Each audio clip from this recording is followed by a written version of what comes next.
Hello అండి. నా పేరు అంబటి శ్రీనివాసరావు. ముందుగా నాకు జన్మనిచ్చిన నా తల్లిదండ్రులకు, నాకు విద్యాబుద్ధులు నేర్పి, ఈరోజు మీ ఎదుట మాట్లాడే స్థాయికి తీసుకొచ్చిన నా గురువులకు, అలాగే ఈ ఆడియో వింటున్న మీ అందరికీ నా హృదయపూర్వక నమస్కారాలు.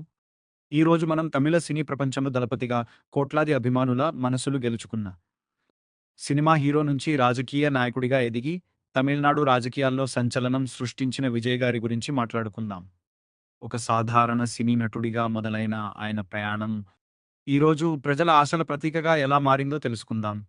1974 జూన్ 22న చెన్నైలో జన్మించిన విజయ్ అసలు పేరు జోసెఫ్ విజయ్. తండ్రి ఎస్ఏ చంద్రశేఖర్ ప్రముఖ దర్శకుడు కాగా, తల్లి శోభ గాయని. చిన్నప్పటి నుంచే సినిమాలపై ఆసక్తి ఉన్న విజయ్, బాలనటుడిగా తెరపై కనిపించి, తర్వాత హీరోగా తన ప్రయాణం ప్రారంభించాడు. మొదట్లో ఎన్నో విమర్శలు ఎదుర్కొన్నాడు. ఇతను హీరో అవుతాడా అని చాలామంది ప్రశ్నించారు. కానీ కష్టం, పట్టుదల, అభిమానుల ప్రేమతో ఒక్కో మెట్టు ఎక్కుతూ తమిళ సినీ పరిశ్రమలో అగ్ర హీరోగా నిలిచాడు. 'గిల్లీ', 'తుపాకీ', 'మర్సల్', 'మాస్టర్ లియో' వంటి సినిమాలతో బాక్సాఫీస్ రికార్డులు సృష్టించాడు. అభిమానులు ప్రేమగా ఆయనను 'దళపతి' అని పిలవడం ప్రారంభించారు. కానీ విజయ్ ప్రయాణం సినిమాలతో ఆగలేదు. ప్రజాసేవ వైపు కూడా ఆయన అడుగులు వేశాడు. పేద విద్యార్థులకు సహాయం, వరద బాధితులకు అండగా నిలవడం, సామాజిక సేవా కార్యక్రమాలు నిర్వహించడం ద్వారా ప్రజల హృదయాల్లో ప్రత్యేక స్థానం సంపాదించాడు. అలా 2024లో తమిళ వెట్రి కళగం అనే రాజకీయ పార్టీని ప్రారంభించి రాజకీయాల్లోకి అడుగుపెట్టాడు. మొన్న జరిగిన తమిళనాడు ఎన్నికల్లో ఆయన పార్టీ అద్భుత ఫలితాలు సాధించింది.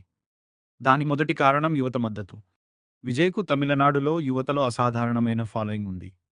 సినిమాల ద్వారా ఇప్పటికే కోట్లాది అభిమానులను సంపాదించుకున్న ఆయన, రాజకీయాల్లో కూడా యువత ఆశల ప్రతీకగా మారాడు. రెండో కారణం స్వచ్ఛమైన ఇమేజ్. ఇతర రాజకీయ నాయకులపై అవినీతి ఆరోపణలు ఉండగా, విజయ్ మాత్రం ఇప్పటివరకు క్లీన్ ఇమేజ్‌ను నిలబెట్టుకున్నాడు. దీంతో ప్రజలు కొత్త మార్పు రావాలి అని భావించారు. మూడో కారణం ప్రజాసేవ. రాజకీయాల్లోకి రాకముందే విజయ్ ఎన్నో సేవా కార్యక్రమాలు చేశాడు.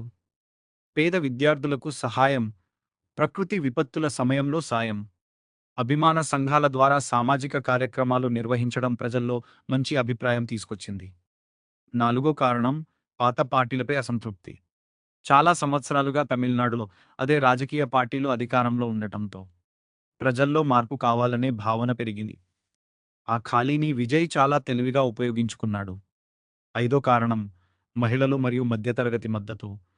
ఉద్యోగాలు, విద్య, ధరల నియంత్రణ వంటి అంశాలపై విజయ్ ఇచ్చిన హామీలు మధ్యతరగతి కుటుంబాలకు బాగా నచ్చాయి. ఆరవ కారణం అభిమానుల శక్తి.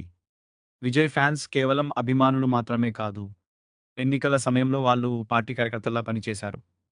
గ్రామాల నుంచి నగరాల వరకు ప్రచారం చేసి విజయానికి కీలకంగా మారారు. ముఖ్యంగా ప్రజలు విజయ్‌లో ఒక కొత్త నాయకుడిని చూశారు. సినిమా స్టార్ మాత్రమే కాదు, ప్రజల సమస్యలు అర్థం చేసుకునే నాయకుడిగా భావించారు.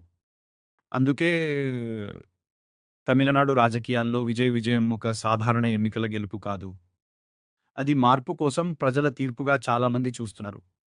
దశాబ్దాలుగా ఉన్న పాత రాజకీయ సమీకరణాలను మార్చేస్తూ విజయ్ ఒక కొత్త రాజకీయ శక్తిగా ఎదిగాడు. సినిమా హీరోగా మొదలైన ఆయన ప్రయాణం ఈరోజు సీఎం స్థాయికి చేరడం నిజంగా ప్రేరణనిచ్చే విషయం. కష్టపడితే అసాధ్యం అనేది ఏదీ లేదని విజయ్ జీవితం మనకు చెబుతోంది. విజయ్ గురించి మీ అభిప్రాయం ఏమిటో కామెంట్లో చెప్పండి. ఇలాంటి మరిన్ని ఆసక్తికరమైన కథనాల కోసం మా ఛానల్‌ను సబ్స్క్రైబ్ చేయడం మర్చిపోవద్దు. జై హింద్, జై భారత్.